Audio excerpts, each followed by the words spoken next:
my dear children. Welcome back to the English class. Hope you all are safe at home. What we learned in the previous class? Yes, very good. We began a new lesson, that is, a shipwrecked sailor.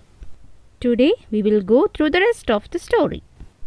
All of you take your English text and take page number 48. I'll give you a model reading from the 8th paragraph. All of you listen carefully. I don't know why I did this absurd thing. Knowing I couldn't move forward, I put the oar in the water as though trying to prevent the raft from moving, trying to anchor it in place. Rengifo, exhausted, paused a moment, then raised his arm as he had when he held his headphones aloft and shouted again, "Fatso, row over here." The wind was blowing from his direction. I yelled that I couldn't row against the wind, that he should make another try, but I felt he hadn't heard me. The crates of cargo had disappeared, and the life raft danced from side to side, battered by the waves. In an instant, I was 5 meters away from Rengifo and had lost sight of him.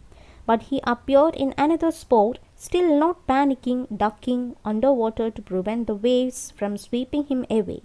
I stood up, holding out the oar, hoping Rengifo could get close enough to reach it.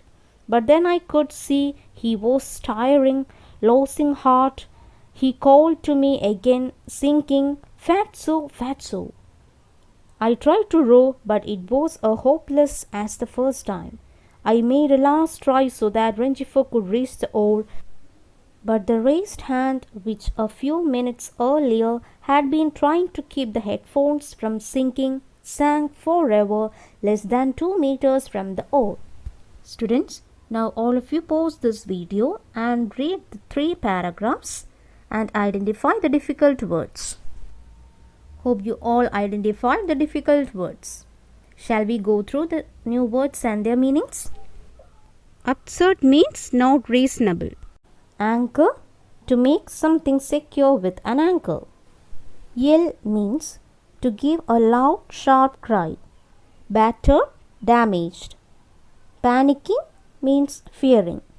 Ducking, going underwater for a short time. Lose heart, be discouraged. Hope you all understood the meanings of the difficult words. Now I'll give you a short summary of the 3 paragraphs.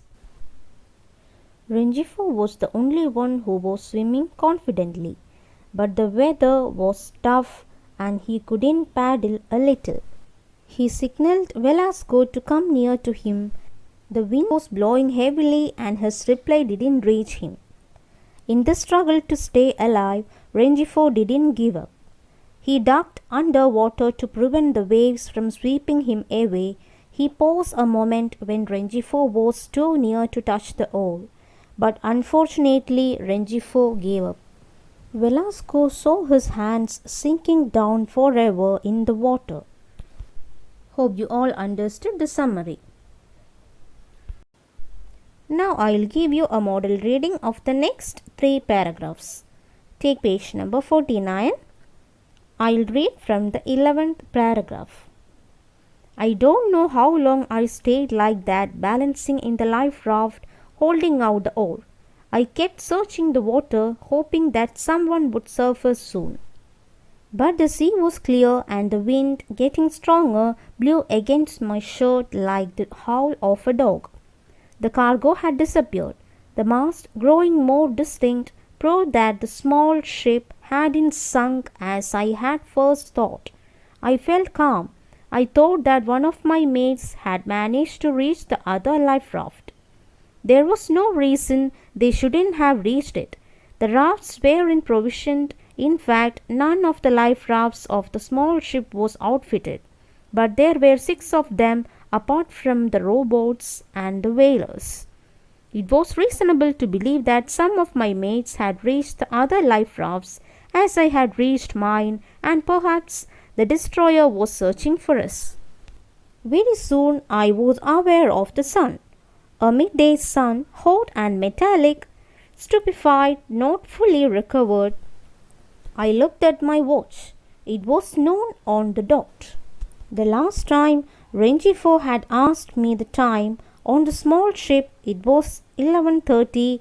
I had checked the time again and the disaster had not yet occurred.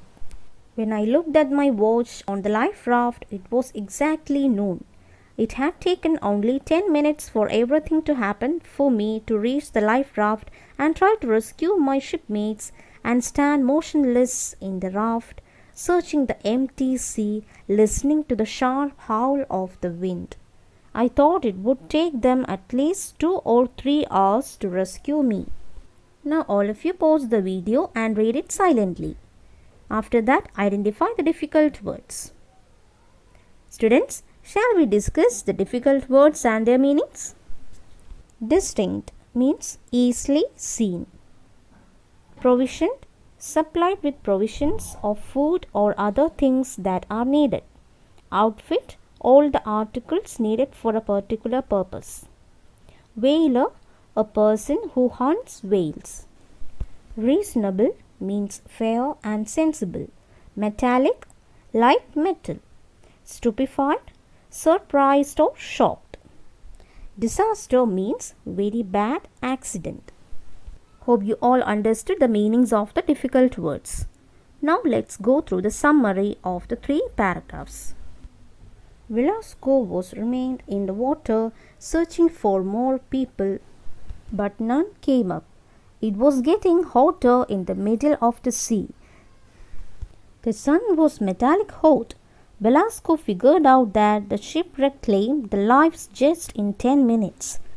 He calculated that the rescue team could take at least 3 to 4 hours to reach him. Hope you all understood the summary. Students, we will continue this video in the next part, that is part 2b.